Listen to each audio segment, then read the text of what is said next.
I was desperate for a fresh start after a tumultuous breakup and moved into a little apartment near downtown Cairo. The place was modest and held a nostalgic charm that made me feel at home immediately.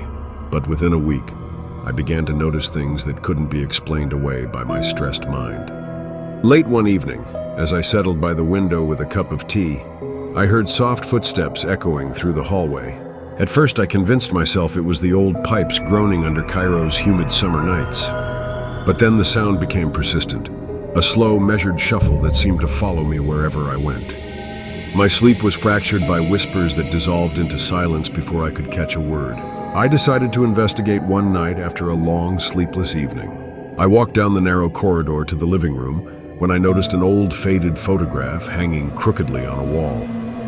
It showed a young woman with eyes full of sadness, her smile half forgotten by time. There was something hauntingly familiar about her gaze, like she was silently pleading for someone to notice her. I felt a chill run down my spine as if the photograph was trying to speak to me. Over the next few nights, little anomalies began to pile up. Books I was sure I'd left on the table moved to different spots in the morning. I'd catch glimpses of a pale shadow in reflective surfaces. One night, just as I drifted off to sleep, I awoke to see a message written in condensation on my bathroom mirror. "I'm still here. Don't forget me." My rational mind wrestled with terror and disbelief. Was I really haunted? Or was this all a figment of my overactive imagination? Seeking answers, I began to dig into the building's history. A conversation with the aging caretaker revealed a chilling tale. Decades ago, a tenant named Aya had lived in the apartment. Isolated and overwhelmed by loneliness, she had quietly slipped into despair. One fateful winter night, Aya vanished without a trace, leaving behind nothing but a trail of unanswered questions and whispered rumors. It seemed her grief had seeped into the walls, binding her presence to the place. My nights grew heavier with strange dreams. In one recurring vision, Aya appeared at the end of my bed, a fragile figure with sorrowful eyes that beckoned with silent urgency. I would wake in a cold sweat, the sound of my racing heartbeat echoing in the dark. The boundaries between my waking hours and nightmares blurred until I could no longer tell where her world ended and mine began. One rain-drenched night, I decided to confront what I'd come to believe was an unseen tenant hovering in my space. I sat by the window as the raindrops tapped a rhythmic pattern on the glass. In the flicker of lightning, I caught sight of a pale figure standing behind me.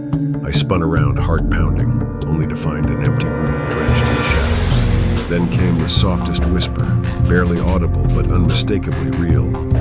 My name. That moment left me frozen, caught between fear and an inexplicable need to help. I gathered every ounce of courage and left a small bouquet of marigolds on the windowsill alongside a neat note that read, "Your sorrow will not be forgotten. Rest now." As the clock ticked past midnight, a gentle gust of cold air swept through the living room, and for a fleeting moment, I saw the spectral image of Aya. Her face was a portrait of relief and melancholy, as if my gesture had offered her some measure of peace. Then, as silently as she had appeared, she faded away into the darkness.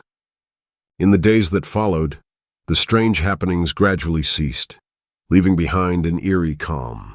The apartment reclaimed its natural silence, as if a long-held burden had finally been lifted.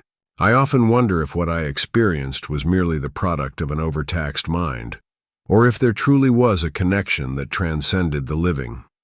The experience, however, changed me. I became more attuned to the silent voices of the past and more compassionate toward the unseen struggles that haunt us. Sometimes, when the night is still and the wind carries a whisper, I think I hear Aya's gentle murmur echo through the halls, a bittersweet reminder that even in solitude, we are never truly alone.